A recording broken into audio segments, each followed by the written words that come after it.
ഇപ്പോൾ സമയം രാവിലെ 6:30 ആയിട്ടുണ്ട്. ഞാനിന്ന് ആഴിമല ശിവക്ഷേത്രത്തിൽ പോകാനായി തമ്പാനൂർ സ്റ്റോപ്പിലേക്ക് പോവുകയാണ്. ആഴിമലയ്ക്ക് പോകാനുള്ള ബസ് ദാ ഇവിടെയാണ് വരിക. കളിയിക്കാവിള വിഴിഞ്ഞം പൂവാർ ബസ്സിലാണ് കയറേണ്ടത്. രാവിലെ പോയാലേ ആ ഗംഗാധരേശ്വര പ്രതിമ ശരിക്ക് ആസ്വദിക്കാൻ കഴിയൂ. അതുകൊണ്ടാണ് ഞാൻ ഇത്ര രാവിലെ തന്നെ ഇറങ്ങിയത്. അല്പസമയം കഴിഞ്ഞ് ഒരു കളിയിക്കാവിള സൂപ്പർഫാസ്റ്റ് ബസ് വന്നു. ഏകദേശം 7 മണിയായപ്പോൾ ബസ് എടുത്തു. തമ്പാനൂരിൽ നിന്ന് 30 രൂപയാണ് ആഴിമല ക്ഷേത്രത്തിലേക്ക്. കണ്ടക്ടറോട് ഞാൻ പറഞ്ഞിരുന്നു ആഴിമല എത്തുമ്പോൾ എന്നോടൊന്ന് പറയണമെന്ന്. പക്ഷേ അതൊന്നും വേണ്ടി വന്നില്ല. നമുക്ക് മനസ്സിലാകും സ്ഥലം എത്തുമ്പോൾ. വിഴിഞ്ഞത്തിനടുത്ത് പുളിങ്കുടി എന്ന സ്ഥലത്താണ് ഈ ക്ഷേത്രം സ്ഥിതി ചെയ്യുന്നത്. ഇപ്പോൾ ഞാൻ ക്ഷേത്രത്തിൻ്റെ അടുത്തുള്ള ബസ് സ്റ്റോപ്പിൽ ഇറങ്ങിയിരിക്കുകയാണ്. ഇവിടെ നിന്നും കുറച്ച് ദൂരം നടക്കാനുണ്ട്. അതുകൊണ്ട് ഞാനൊരു ഓട്ടോയിൽ കയറി.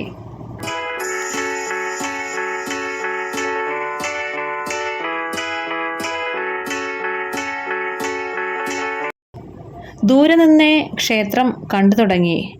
ഗംഗാധരൻ്റെ ശിരസ് ആകാശത്ത് കാണുന്നു. തമിഴ്നാട് ശൈലിയിലുള്ള ഒരു കുഞ്ഞു ക്ഷേത്രം. നല്ല ഭംഗിയുണ്ട് കാണാൻ. ശരിക്കും ക്ഷേത്രവും ക്ഷേത്ര പരിസരവും ഒക്കെ നമുക്ക് പോസിറ്റീവ് എനർജി നൽകുന്ന സ്ഥലങ്ങളാണ്.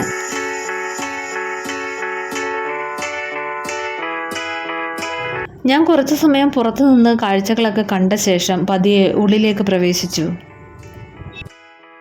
സത്യം പറയാലോ, ശ്വാസം നിലച്ചു പോകുന്ന കാഴ്ച. ആദ്യമായി കാണുന്ന എല്ലാവർക്കും ഇങ്ങനെ തന്നെ ആയിരിക്കും തോന്നിയിട്ടുണ്ടാവുക. ഗംഗാധരേശ്വരനെ വിശദമായി കാണാനായി ഞാൻ പെട്ടെന്ന് തന്നെ ക്ഷേത്രത്തിൽ നിന്നും തൊഴുതിറങ്ങി. ആഴിമല ശിവക്ഷേത്രത്തിലെ പ്രധാന ആകർഷണം എന്ന് പറയുന്നത് 58 അടി ഉയരത്തിൽ നിർമ്മിച്ച ശിവന്റെ ഗംഗാധരേശ്വര രൂപമാണ്. ഇതിൻ്റെ ശില്പി ദേവദത്തൻ എന്ന ഒരു ആളാണ്. 2014 നിർമ്മാണം ആരംഭിച്ച് 2020 ഇതിൻ്റെ പണി പൂർത്തിയായി. ശ്രീനാരായണ ഗുരുവിൻ്റെ നിർദ്ദേശാനുസരണമാണ് ഇവിടെ ഈ ശിവക്ഷേത്രം നിർമ്മിച്ചത്. ഇന്ന് ഈ ക്ഷേത്രം പിൽഗ്രിം ടൂറിസം പട്ടികയിൽ ഇടം പിടിച്ചിരിക്കുന്നു. ഇവിടേക്ക് ജാതിമത ഭേദമന്യേ എല്ലാവർക്കും പ്രവേശനമുണ്ട്. ഞാൻ ചെന്ന സമയത്ത് ഉത്തരേന്ത്യയിൽ നിന്നെത്തിയ ഒരുപാട് ആളുകളുണ്ടായിരുന്നു. അറബിക്കടലിൻ്റെ പശ്ചാത്തലത്തിൽ നിൽക്കുന്ന ഈ പ്രതിമ ഇതൊരു വല്ലാത്ത കാഴ്ച തന്നെയാണ്. എല്ലാവരും വന്ന് കാണേണ്ട ഒരു രൂപം തന്നെ.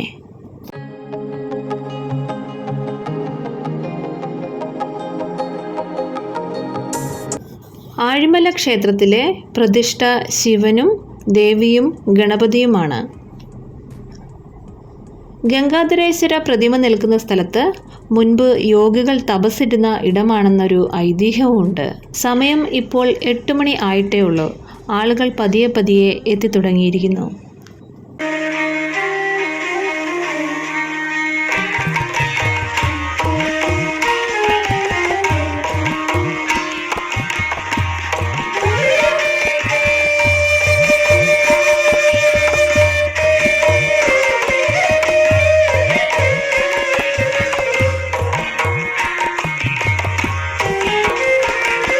ഇതാ നോക്കൂ, കിഴക്കു നിന്നുള്ള സൂര്യരശ്മികൾ നമ്മുടെ കണ്ണിന് സമ്മാനിക്കുന്ന ആനന്ദകരമായ കാഴ്ച.